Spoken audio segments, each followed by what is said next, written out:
I want to welcome our guest to the show. It is Roger from Tennessee. Welcome to the show, man. Thank you, sir. Been looking forward to this one. Me too, man. I got to hang out with you and meet you in Gatlinburg at the Smoky Mountain Bigfoot Conference. You and your son Peyton were one of the bright spots in my weekend, man. So I really appreciate you taking the time to come on the show and share your experience that you shared on the stage with me there. I know that was not an easy thing for you to do. It's not easy for anybody to tell their story in the first place, but especially to get in front of 1,500, 2,000 people on a stage and talk about your story. Before we get into what got you into Bigfoot and talking about your encounters, let's talk a little bit about the conference. I have been there. This is the third year in a row I've been there. The first year I went as a spectator just to check it out. The second year I went was as a vendor. And then we were back this year and I was handling the encounters and doing some of the stuff on the stage. So I've got to see this progression. Is that the first time that you had been to that conference, or had you and Peyton been to that before? That's my first conference of any kind like that, because it was, like 4 hours away. And when I first told my story publicly, it sped up a little bit, and I enjoyed learning what I could. And when I saw the lineup, we're 4 hours away. Let's make plans to go. And we had a guy's trip. He's 26. You don't get to do that as much with your grown kids. And we just made a weekend out of it and didn't know what to expect when we got there. I had spoken to you on the phone, texted, and some other people. It was nice to have some familiar faces and people. I think we came back and chatted with you a couple of times, and in between what was going on stage, I was blown away. And then the clock, it kept ticking because 3:30 was coming up, and I came to you and I was like, Brian, can I go live? Just to see what everybody was doing. And I was confident in my story. I just wasn't as confident in me. And I appreciate you making me feel comfortable, and you did a great job. You seem like a natural. I guess you've been doing this a while. Once or twice. And the mic was pretty cool, actually. Yeah, I've posted that up on my stuff because Peyton texted it to me after you guys filmed it, and people have really enjoyed that. That's been one of the things that people have said, hey, man, that was a really cool way to hand off the mic to Cliff. And I was like, yeah, how often do you get to do that with Cliff Barrett? And it wasn't a setup. I was impressed with him panning over to you. He didn't know what you were about to do. You didn't know what you were about to do, probably. And it just worked out. And yeah, some of those best moments in life are unscripted, man. It was fun. Yeah, it was a good time. I really had a good time. I met so many great people, and getting to hang out with people like, how often, again, do you get to hang out with Cliff Barrickman? And Renee Holland was somebody who really surprised me. And I've talked about Renee on the show before, and I really didn't know what to expect. Of course, you never really know what to expect with anybody, but Renee was one of the warmest personalities, that instant just connection with her. I didn't hang out with Matt much. Matt was doing his thing, obviously, and Cliff and I didn't really get to hang out much. We're actually doing a show together over on another podcast because we're speaking together later on this month. We're getting together, I think, on the 8th as we record this in about 4 days. So we'll get to hang out a little bit then. But it's so funny because you get so caught up in what you're doing, and even people you work with. Like I had Matt Pruitt on for an interview a couple of days back talking about his new book. That'll be out in the next couple of weeks. And he produces the show for Cliff and Bobo. Mm-hmm. And Gatlinburg was really the first time they got to hang out in so long because they're so far apart geographically. They talk on the phone every day, but they don't ever get to see each other. So it was really cool to see them hang out and get to hang out with Matt. And that was a really great interview for you guys listening now. You'll definitely want to tune in and listen to the talk with Matt Pruitt about his new book, Phenomenal Sasquatch. You and I were talking about, you just got your copy and started reading it. It's one of the best reads I have ever read, as far as, well, any book really, but specifically in Bigfoot. The Legend Meets Science book was one of my favorites with Jeff Meldrum, Dr. Meldrum's book. And Matt is one of the best writers that, like you said, we were talking before, natural writers. And the way he handles this subject and talks about this subject in this book.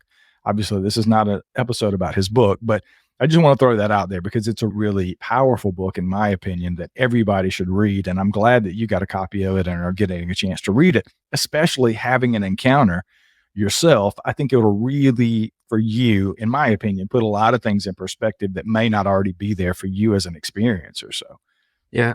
And I don't think Matt really knows how good of a writer he actually is, but I think he's going to find out after this. I because, think you're definitely right, man. yeah, I'm thoroughly impressed. And like I told you before, is it odd that I'm reading the book in his voice? I can hear him. He's reading it to me, basically, which is cool. And we met him and Cliff, and I never thought when this got started, my son turned me on to finding Bigfoot, and there's a weird reason how that happened. I'll tell you later, that I would be standing here there talking to Matt Pruitt, and I'd known some of his story. He lives in Middle Tennessee now, and we were talking, and just down to earth, sound like a great guy, was sharing stories with me. Cliff was, I was nervous before I went on stage, and I talked to him about it. He gave me a little advice. You did. And, when he showed me that video, I looked at it several times. I said, look at Cliff's face. I said, he's genuinely happy that I didn't pass out. He was like, there you go. So he was like, I felt like that anyway. So yeah, it was fun. Yeah, not passing out is always a good thing. So let's get into it, man. Let's talk about your interest in Bigfoot. We talked about it a little bit, but tell everybody and me what got you interested in the subject to begin with. Was it your first experience, or did it start earlier on for you? I think, being 52 years old, I think everybody when they were really young saw the Patty film. I don't think it was stabilized. It was scared the crap out of us kids. And I know that when we saw it, I don't know if it was on the news. We had 3-4 channels growing up in rural Tennessee, but in my mind, there was one Bigfoot to be scared of, and it was out in California somewhere, out in Washington. So that was a long ways away. I didn't really worry about it, didn't think about it. My interest was forced upon me because I'm curious. I like to learn new things or whatever. And it's the experience. It just happened. And if I'd have been 3 or 4 minutes later or earlier, I never would have seen this thing. It was just the timing. And after the sighting, the local library was in town. I was out in the country. So I had no way of looking anything up. So it was put off for years. And I'll tell you this, how it got started back up. My son was he's 26 now. He was about, I'm going to say around 13 or so. And I'm cooking him supper or lunch or something. And he's watching his phone. There's something on his phone. I didn't know Finding Bigfoot existed. I didn't know YouTube videos of Bigfoot existed.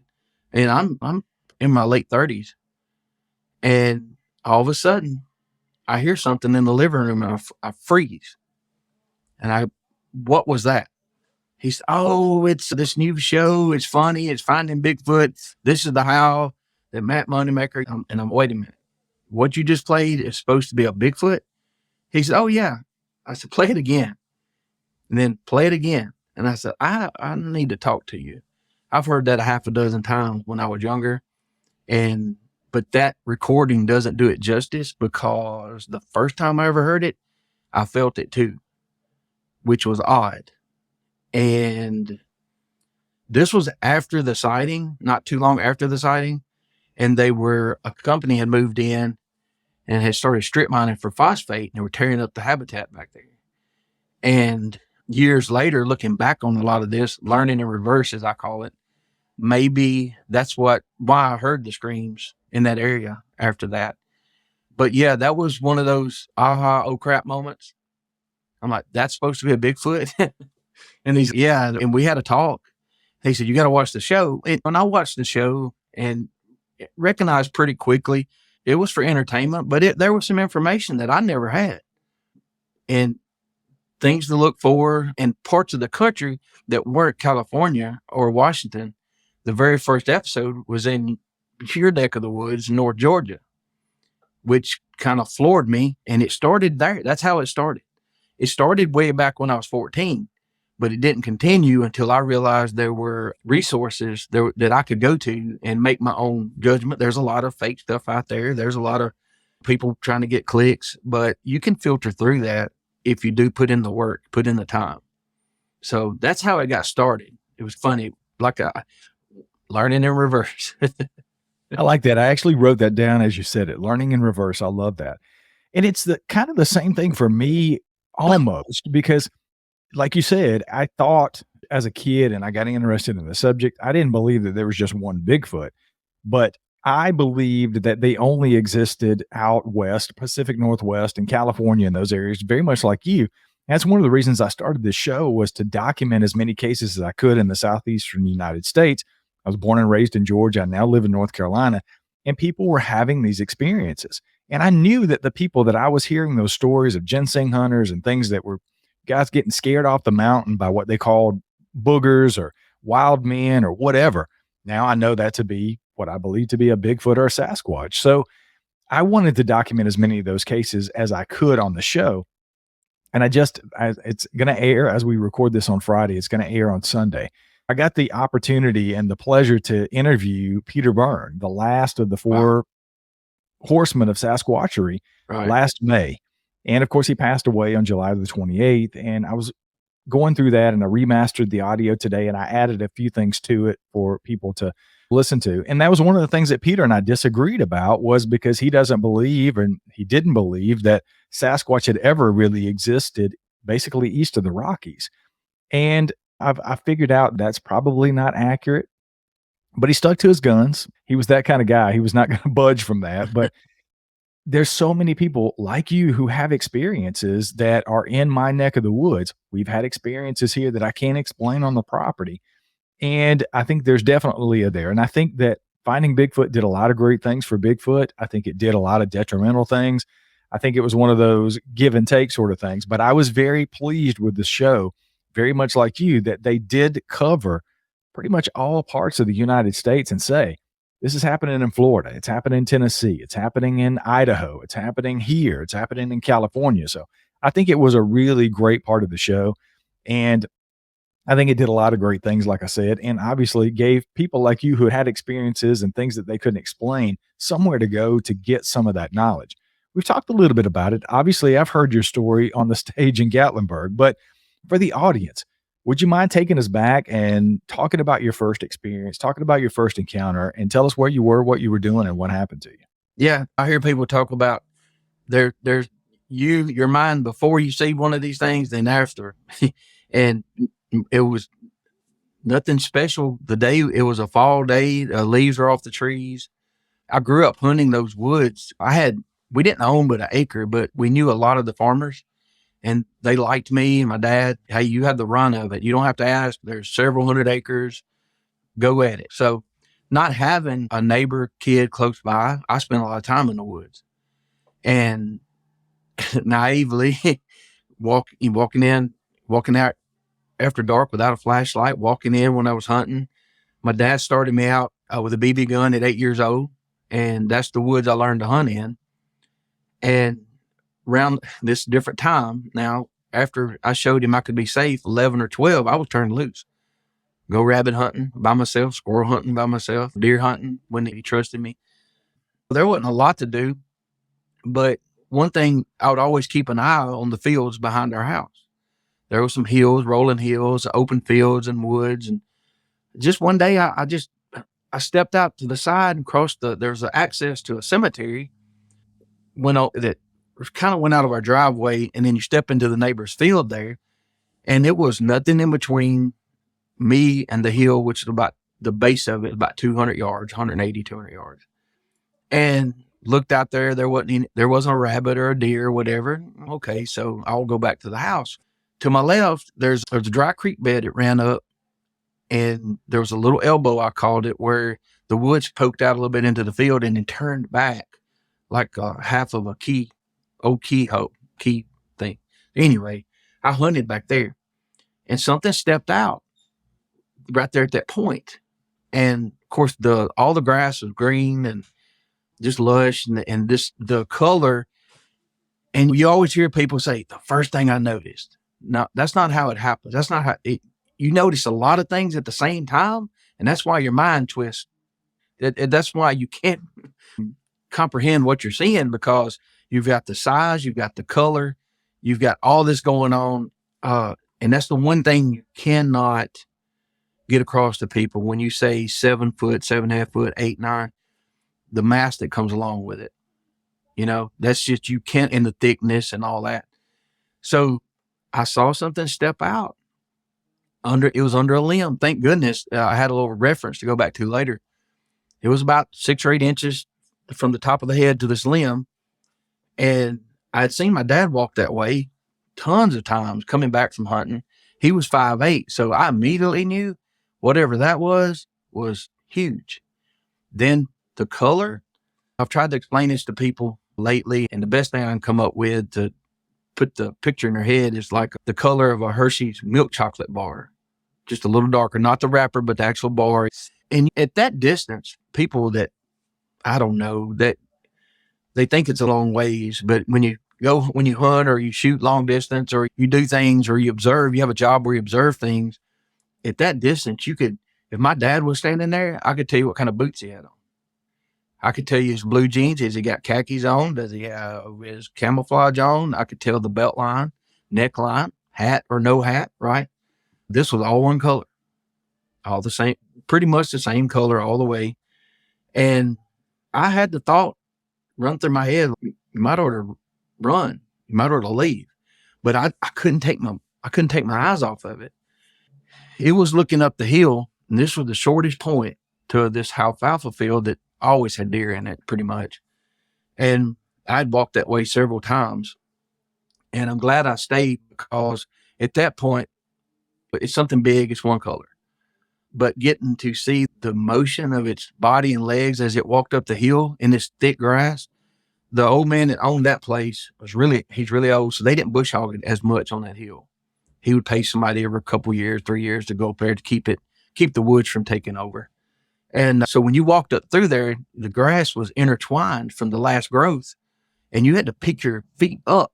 You couldn't walk through it with your feet. You had to pick your feet up. And my little fat tail had to pick my foot up, throw it out to the side and over. But I'm 6 foot. I was already almost that anyway. Knowing how I walked up through there and other people I saw walk up through there, when it started to walk, just go back before it started up, as I thought maybe I should run or whatever, this thing turned and looked at me, but it didn't turn its head like we do, where you put your chin over your shoulder, left or right. It did turn its head, but it turned its shoulders also, and it turned at the waist a little bit, and like the right shoulder came up, left shoulder dipped a little bit, and it looked at me, and I'm like, oh no. I couldn't see any facial features, but I was looking at a monster in my head. But then I guess because maybe that I had been hunting those woods for 6 years or so, maybe it knew me, maybe it knew I wasn't a threat, because I had some stuff happen before this that I never put together until later.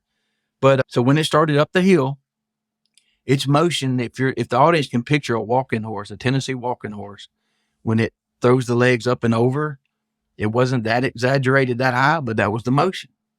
And when it stepped over the grass, it had just a little body lean, and where it would have took me 3 to 5 minutes to go that distance, it went in a few seconds.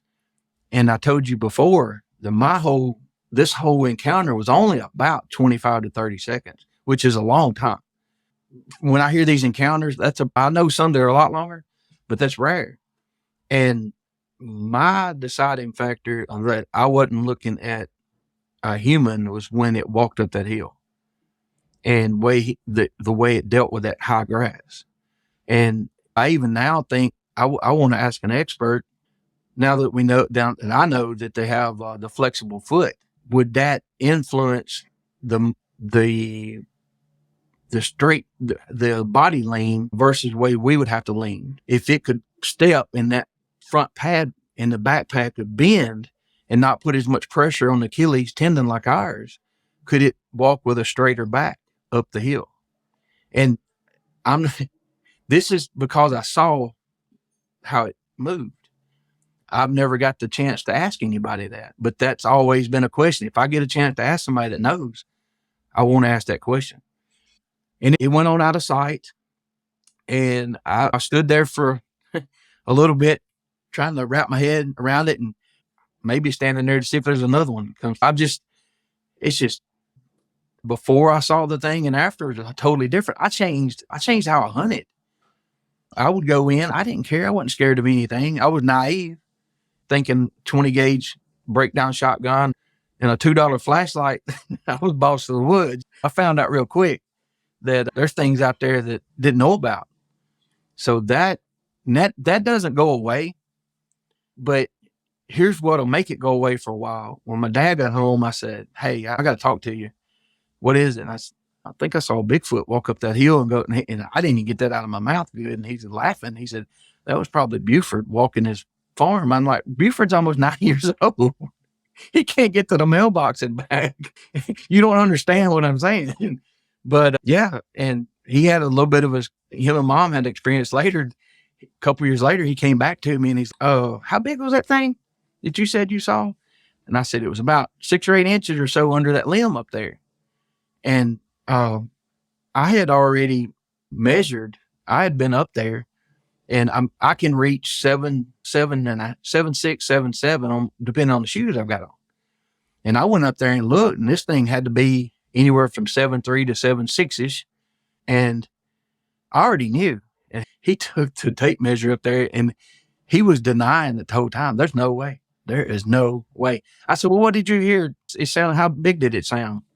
And it was massive. It landed on 2 feet behind them in the road, jumped the fence after breaking some trees and ran towards them. And it scared him enough that he came and opened his mind up and asked me questions. And so I turned into the little nerd after that for a few years, like around grown-ups and farmers. "Hey, you're seen a Bigfoot?" And I had to stop that when I got in my 20s because it was a little more, they look at you a little more funny. When you're a kid, you can get by with it a little. But yeah, I'd ask people, and I got some looks that maybe somebody didn't want to talk about something. And I got a handful of stories from people, like you said, when you know somebody, that makes all the difference in the world. The people listening right now, they don't know me. They don't know you. They trust you because they've heard you. They've heard how you handle things. They don't know me, and I'm not trying to convince anybody. But when you talk to people that you grew up with and you know how they are, some of them you can't listen to.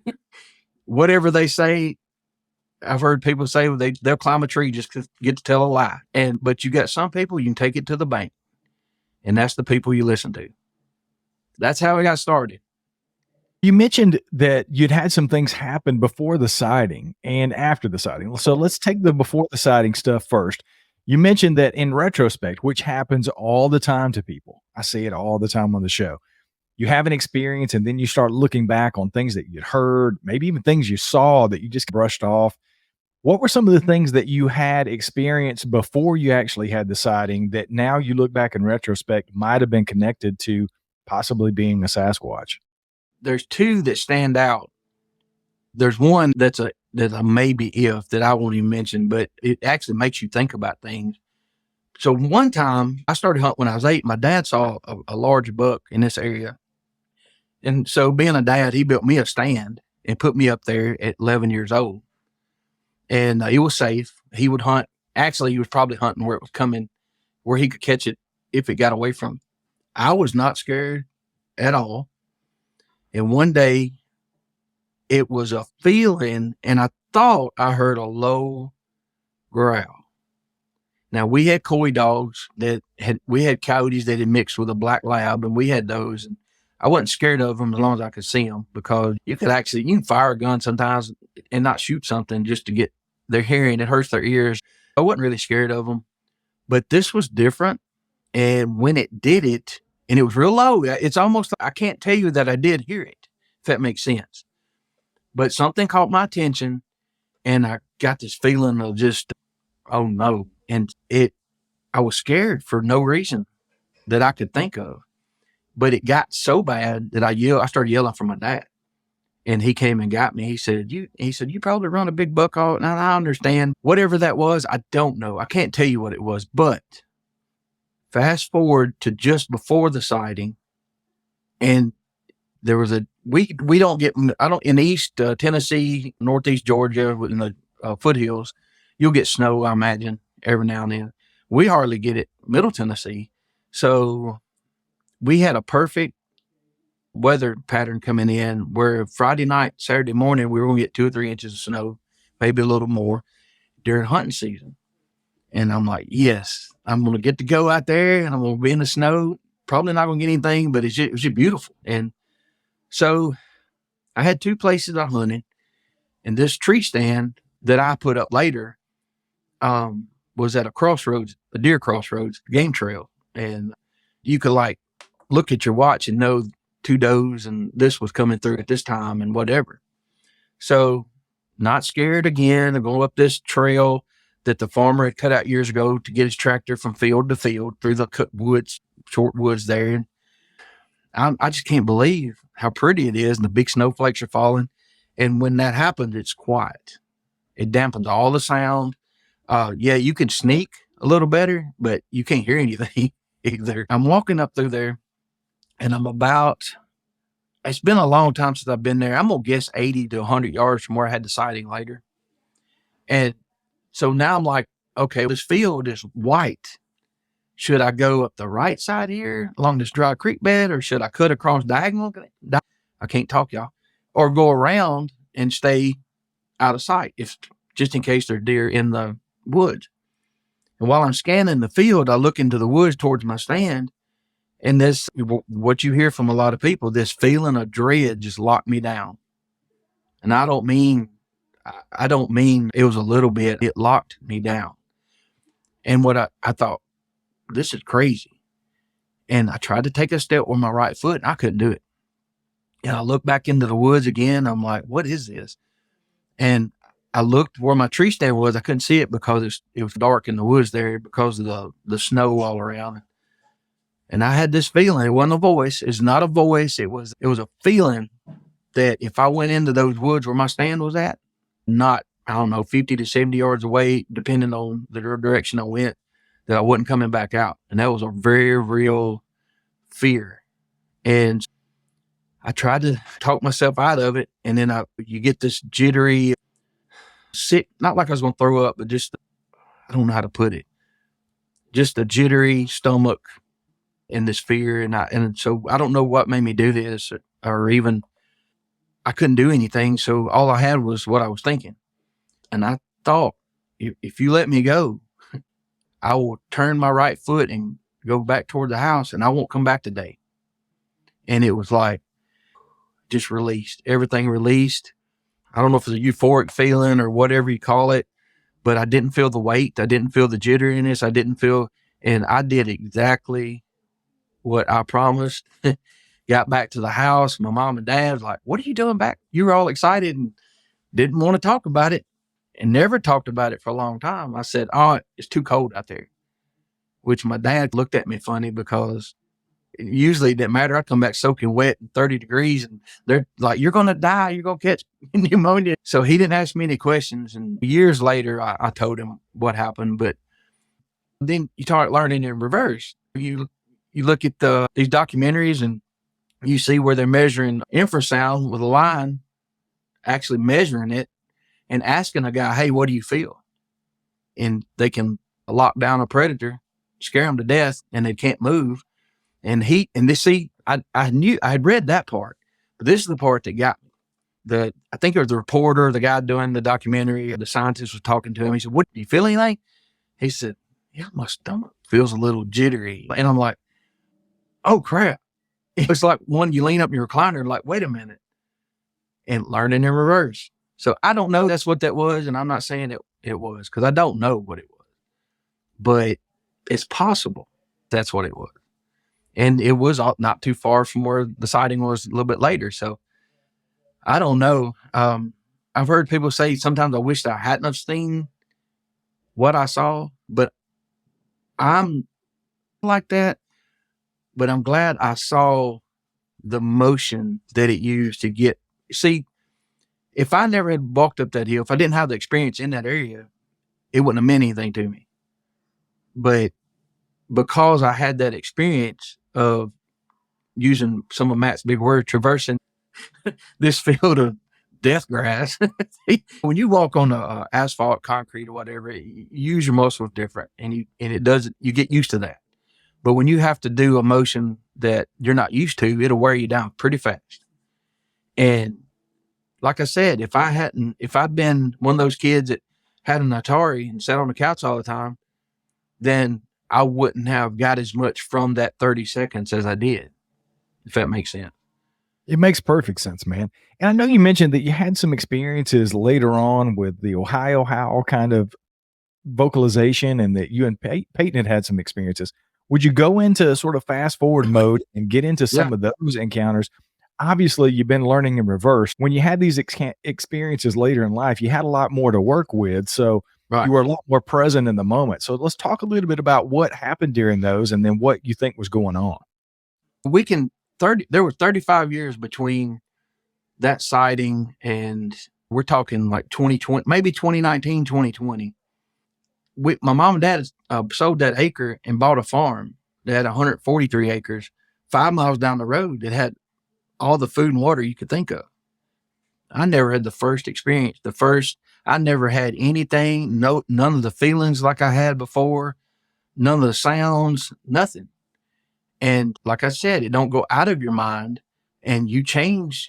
I built a real sturdy blind out of scrap wood, and knowing that probably it wasn't going to save me, but it was going to let me know something was trying to get me. If it was trying to get me from behind, right? It's got to tear something apart to get to me, which there you go again, but didn't have any experience at all. Stayed out in the woods there. We had a pond there, fished at night. And you talking about ginseng hunting. That's how big the hills were. I know when you talking about ginseng hunting, these guys are going rural and steep places to go. So when you said that, I've done that, and I know what kind of terrain that ginseng grows on normally, and it's not the easiest thing to get to. And so anyway, I did all that there, and there was 500 acres behind me that I could use when I wanted to.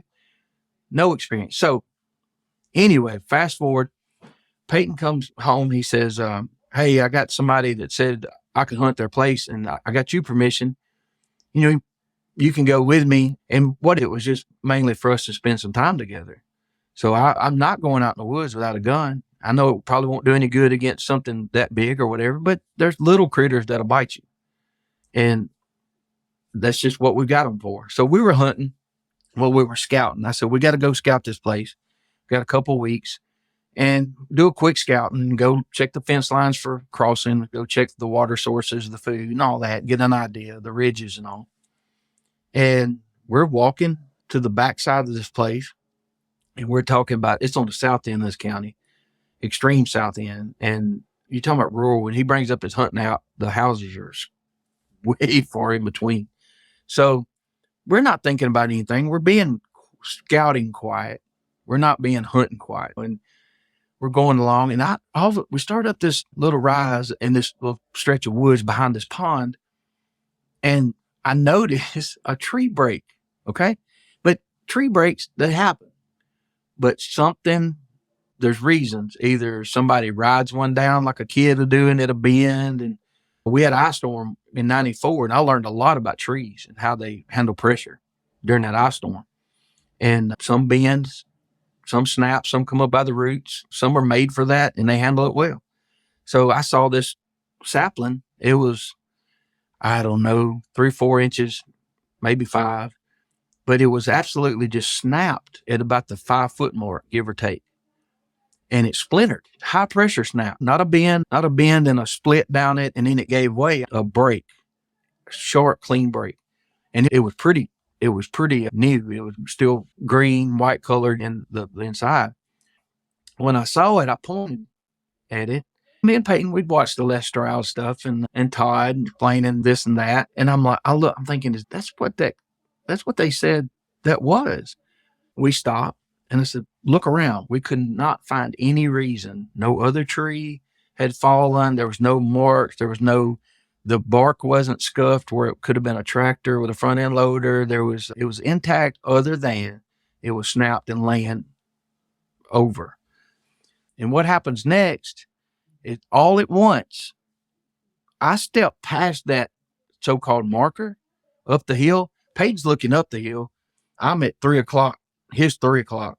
looking at the tree. And I step up the hill sideways and turning, but still looking at the tree. My phone was in my pocket. We're not saying anything. And Siri says, I don't quite understand. And I grab my pocket right quick because we're in hunting mode. And I look at him like, well, is this is happening?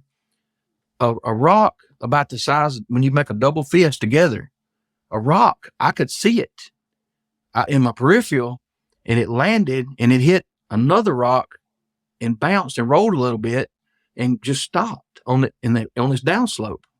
And there's cedar thicket just 15 yards away or so, maybe 20.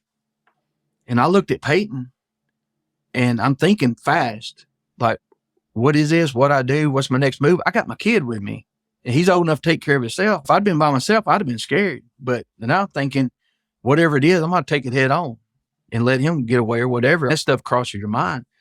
The fact that was going through my head was not normal either, because if you have a rock thrown at you, something has to have thumbs to do that. It's either a person or it's something with a thumb, and that rules out a lot of stuff.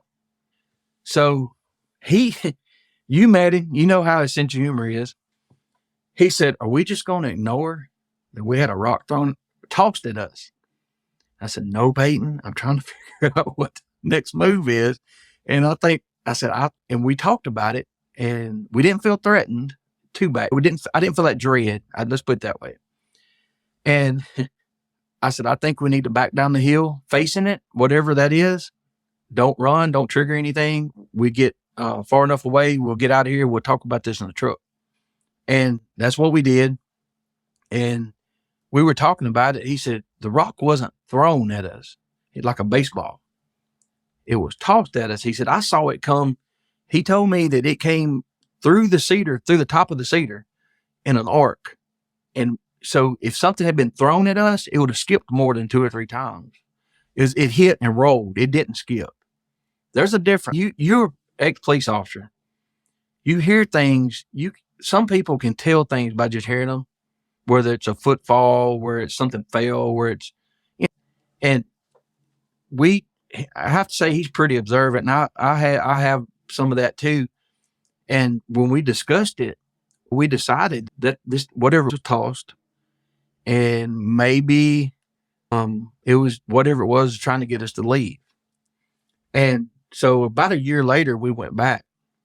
We didn't go up to that part. We hunted during the season, stayed away from that side of that hill, did smell a few things that did have that death smell, but it was more like a wet dog mixed with decay.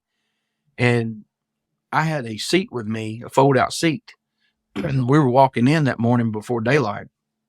And I told him where I was going to set up at and just stay out of his way.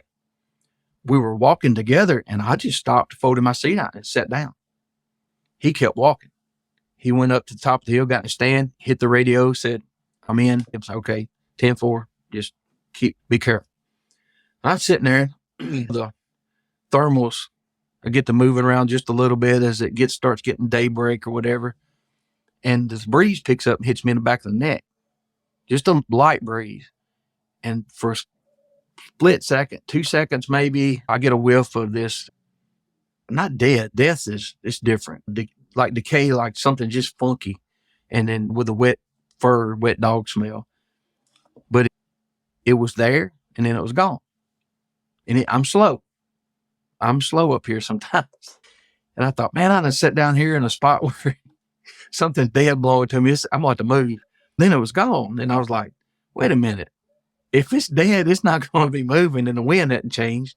So I got on the radio. I said, Peyton, we got something going between us. Keep your head on the swivel.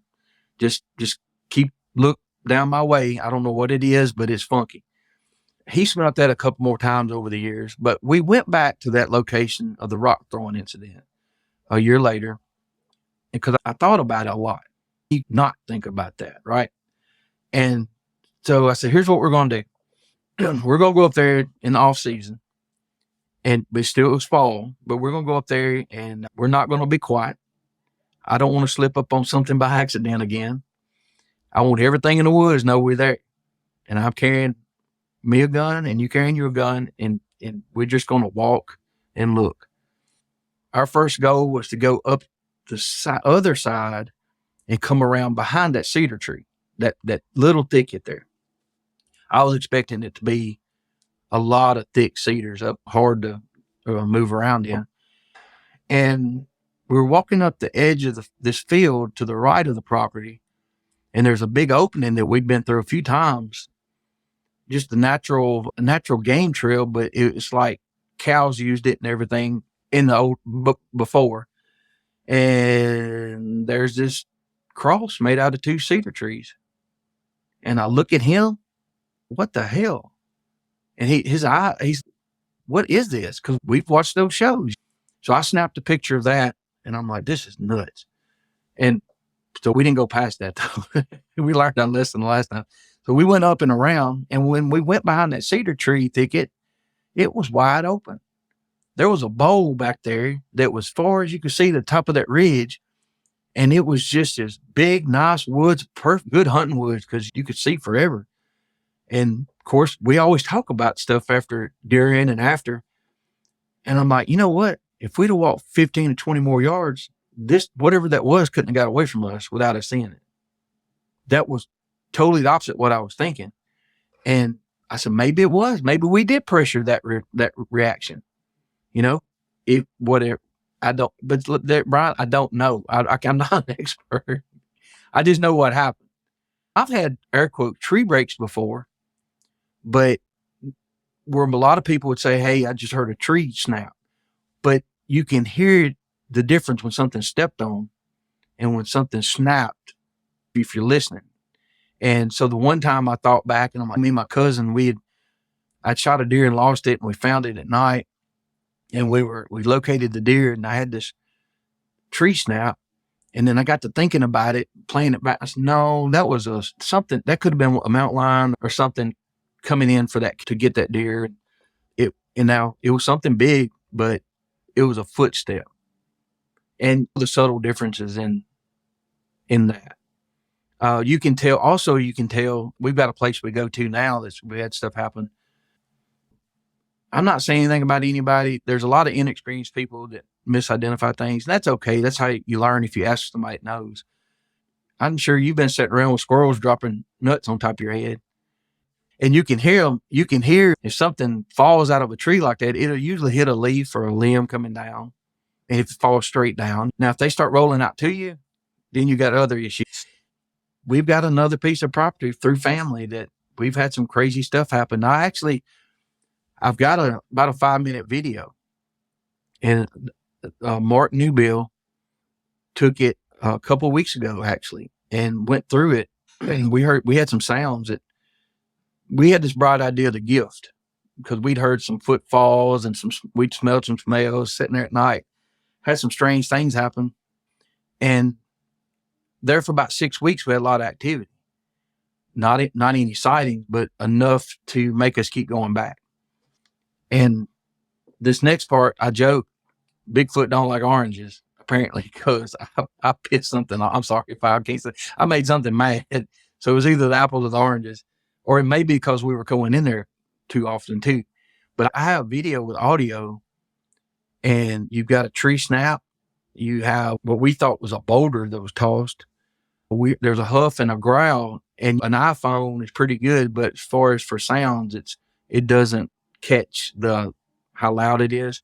I was really impressed that Mark pulled these sounds out of there, and he had I don't know, what is it, a graph of some kind where it's like a spectrogram. Yeah. Yeah. And so what it does, you know how it works. It'll tell you what it's not a lot of times, or what it is, but depending on where it falls. But he called me, he said, we need to talk. I said, okay. He said, some of this stuff, he said, that does sound like a tree break. I said, I know that's what it was. And he said, but these howls that you're talking about, he said, there's 2 of them, and you respond to them. You and Peyton both respond to them. And you're right. You say it's not a coyote. That's strange. And he said, but there's 2 that you don't hear. I'm like, uh-oh. And he said, it's the same. He said, and now this is what he told me. He said, the way this works, he talking about the range that stuff falls in, a car door slamming, or a wolf or a coyote or a bull or whatever. He said, it's none of that. He said, but what it falls into the range of is what we usually look at film that we think it is more or less legit, and compare it to other sounds that people say are legit. He said it falls in that range of we think would be a Bigfoot. And so I sat down on the bed and I'm like, at the time, I was pretty sure there was something big. We could hear it walking, and it may be more than one because the calls are in two different directions. And I was watching it for the first time, and the duration of the call is almost the same every time.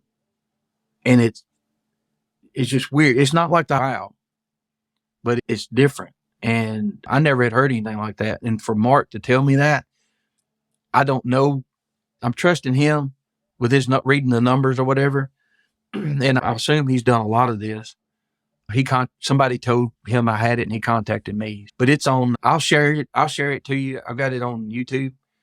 I'll send you the link afterwards and let you listen to it. And what he did the whole 5 minutes.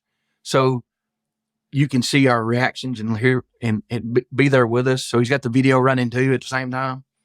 And there was a few things that happened before that is why I turned the camera on, because that hoof growl there was so much of volume of air coming out of what sounded like two nostrils that it scared.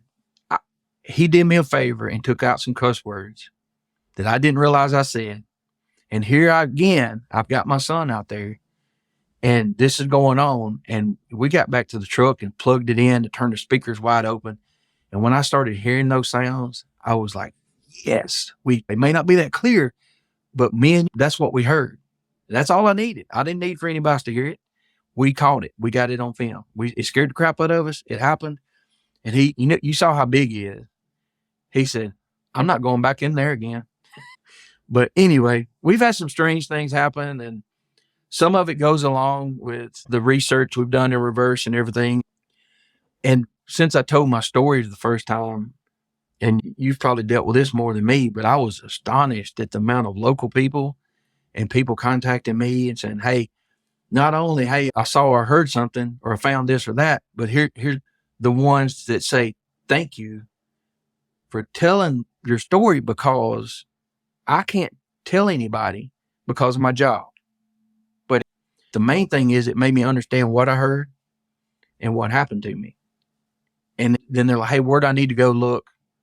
And I can't, and they trust me because I wouldn't do that to anybody, because you lose trust, that's all you got.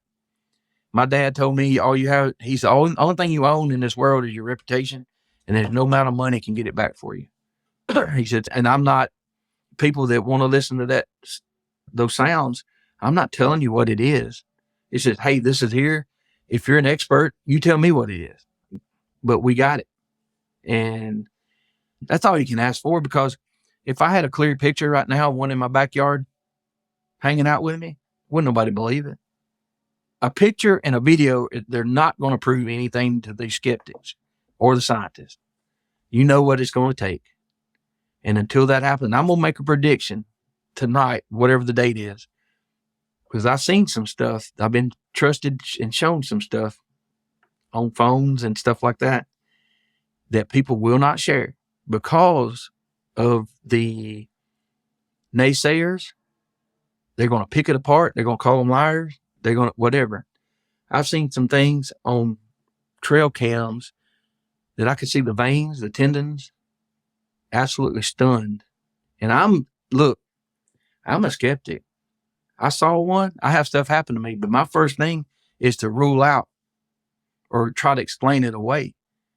And then if I can't explain it away, then hey, Brian, what do you think this is?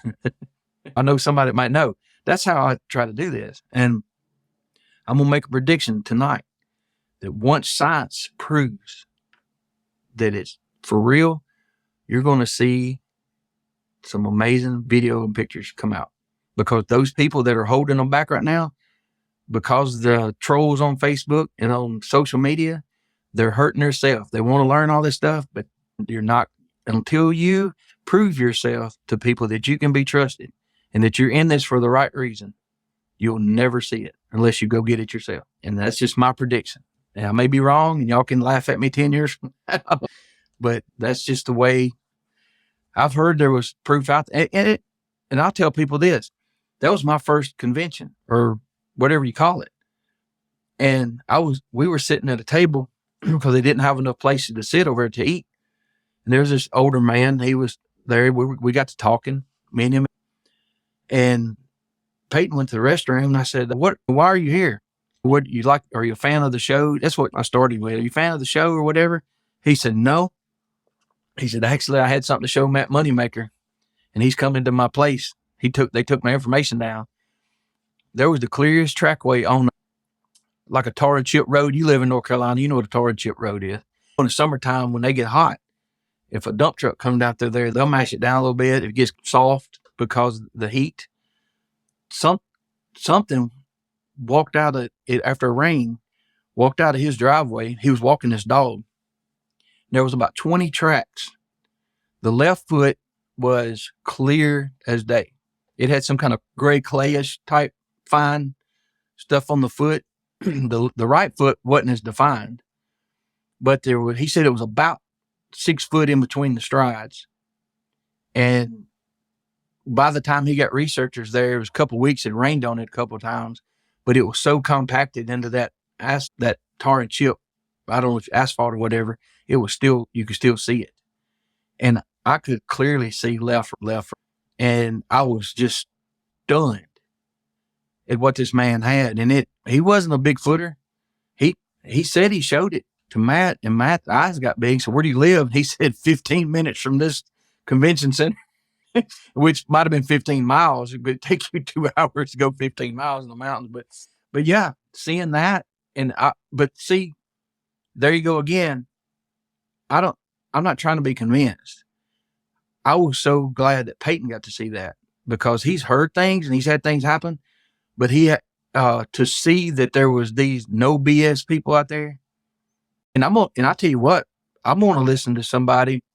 I had a story told to me, and this guy I asked him, you ever watch Finding Bigfoot? No. You ever look at YouTube? No. You ever do this? No. He wasn't a researcher. He just had an experience that was pretty awful. And he didn't know about the screams and all that. So that's when he came to me, when he heard me, at work. They found out that I had talked on a podcast or whatever, and I expected them to laugh at me. And the first thing they said in the office, you need to talk to Jimmy. I'm like, why do I need to talk to Jimmy? And Jimmy said he saw a Bigfoot. And I said, yeah, I need to talk to Jimmy. So I go to him, and he was in the military 35 years ago, he said, approximately. There's AEDC over in Tullahoma, Tennessee. They were guarding the train tracks, the entrance to the base there. And he said there was 5 gunner stations, and there was 4 other guys with him. They were singles, and they were guarding the tracks. He said, Roger, the moon was bright enough. We didn't have any lights or anything. We're sitting there being quiet. He said, I saw something coming from the left. It was on the tracks, walking in between the tracks. And I told you the story. And he said, it was huge. And I got to looking at it, and he said, the only thing it could be was a Bigfoot. And he said, just as nonchalant, he said, and it must have been a female because it had a baby. It was carrying a baby. And I was like, do you watch these shows? Do you watch? He didn't know anything about any of this.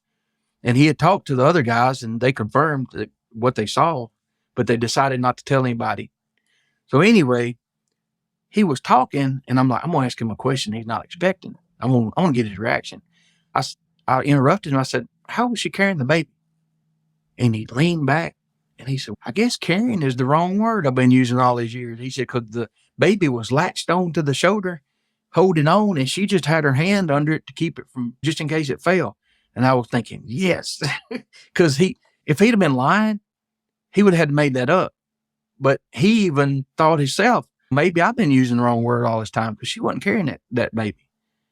So anyway, it's been fun. It's been interesting. And it's been a little scary too. But once you get into it, I heard you today talking with Byron. You hear these sounds, you hear things that you think may be what it is. It's like Peyton. He wants to know and he don't want to know. He said, yep. He said, I'm different. He said, I want to see one and I'm done with it. I'm doing other stuff. He said, once I confirm it in my head, I don't know anymore. And then he gets to listen to all this other stuff with the woo stuff and everything. And he's like me, I keep an open mind, because he said something that was very smart. He said, Daddy, I got to keep an open mind to that, because he's an animal person, always has been. Steve, watching Steve Irwin growing up to studying animals, he can say, hey, you ever seen a Maine wolf from South Africa or whatever? And they look, and I'm like, what? And he would tell me something like, just as random facts. When we were coming back from the conference, he said, I got to keep an open mind, because we heard some stuff like that up there too. And he said, and the reason I got to keep an open mind is, he said, can you imagine the first fool that come back after seeing a chameleon, trying to explain to his buddies? He said, if a chameleon and an octopus can change colors, what can some of this other stuff do that we don't know about? And I'm like, holy crap. That's a good way of looking at it. So anyway, like I said, I hope I have some coffee, so I'm probably talking too much. No, it's been great, man. And to his point, we've talked about that so many times on the show, is I don't necessarily think some of the high strangeness or the woo part of Bigfoot that enters in some of these encounters is that far out there, because we don't know what these things can do and what they can't do, and frankly, what they are. So that's why I keep an open mind, even when it's really out there, like one of the recent shows that I've had. We won't get into that, but people have some really out there strange experiences, and I don't close my mind to any of that. I think it's possible, like you said, chameleons and some of the other things that exist in nature. The first time that somebody saw a platypus, can you imagine trying to go back to your fishing buddies and saying, hey, I was fishing in this weird little thing that laid an egg? And it's crazy. You know what? That's probably where cave drawings came about, because they laughed at them. I got to get this. Then we could find it later. Exactly. Yeah. And you know this from your previous work experience. I could see something, you could see something. It's like witnesses. If you have 7 witnesses, you're in trouble. If you got 2, you're probably going to be okay. But I could see something and I describe it, and I'm going to have a lot of words, and I'm going to describe it. Then I'd say, I saw this, blah, blah, blah. Then you have the guy that says, Brian says, did you see a Bigfoot? He said, and it was big. And that's it. And we interpret things differently, whether it's sounds or whatever. And that's why you got to rein it in sometimes, because everything's not a Bigfoot. Everything's not whatever. And you can get that way if you're out here in the woods, and even knowing better sometimes. I've learned so much about other animals in the last 6 months. That's worth it to me. I've heard stuff and had to go look at YouTube. And Peyton said, no, that's a whatever. I'm like, no. And he'd go right to YouTube and say, yeah, listen, he's right on top of it. So I didn't know it'd make that sound. So I'm learning a lot doing this. And as long as I don't get torn to pieces, I guess it's okay. But I don't go into this. I know I'm not going to get that piece of evidence. It's going to, because you got people out here like Cliff and all these guys that are actually casting footprints. And I've never found a footprint. I wouldn't know unless it was just real obvious. So it's more or less still just trying to learn things and spending time in the woods with my son and my wife. She'll go sometimes. And like I said, I don't need convincing. I really don't know why I'm doing it. You get hooked on it a little bit when you don't understand. For me, man, it's just the stories and the connections with people. I love meeting people and having conversations with people. Like I met you and Peyton for the first time in Tennessee, and we became fast friends, man. And it's really about the connections that I've made with people that have followed me throughout this. And I've talked about it so many times on the show, is I've met people I'll probably be friends with for the rest of my life that I would have never even had the opportunity to talk to. We'd never have met had it not been for this show and Bigfoot. So if nothing else comes out of it, in my opinion, for me, for the rest of my life, I will continue to meet and hang out with some of the coolest people on earth, man. So I really appreciate you coming on and sharing your stories, man. I had a blast hanging out with you guys and the Smokies. You and Peyton, like I said, were a highlight for my weekend, and I can't thank you enough for coming on and spending the time that you spent tonight sharing your information and your stories, man. I appreciate you allowing me to, because to some of us, this is like therapy in a way, where you get it out there. There may be people that hadn't heard my story, maybe people that have. It's just, it's all in the timing, because like I said before, 20, 25 years ago, people couldn't talk about this stuff because of obvious reasons. But shows like Monster Quest, Finding Bigfoot, Sasquatch Odyssey, whatever, it's normalized it to a point where it gives people a little more confidence that they can come to Brian and say, hey, I need to tell you something. And you probably get people that say, I want to tell you something, but I don't want to be on air. And you might can relay it. But those are the pieces of the puzzle I was talking about. You can say, hey, this was in a certain county in Alabama. If you have researchers, you can say what time of year it was, what was going on. It may be that piece that they need. So yeah, it's a little freeing. And I appreciate you for allowing me to talk about this. And I know there's some people going to be like, he's so full of it or whatever. But if you want to know, find these places. A lot of these people are going to public land. Go talk to these people before you judge them, because there's some very intelligent people doing this, way above my level. But that's how you learn. If you're around people that are dumber than you, you're not going to learn anything. You'll actually get down there with them. If you're going to learn how to play the guitar, what do? You go to somebody that knows more than you do. That's how you do it. And it's good for me because most everybody knows more than I do. So I'm in a good spot right now. Wise words, man. I really appreciate it. And we'll have to do this again sometime. I know you guys will be out in the woods. And when you find something, we'll have to bring you back on and share it. All right. And I'll send you that link through something, text or whatever, and let you, when you get time, just go through it. But thank you. I really appreciate taking the time.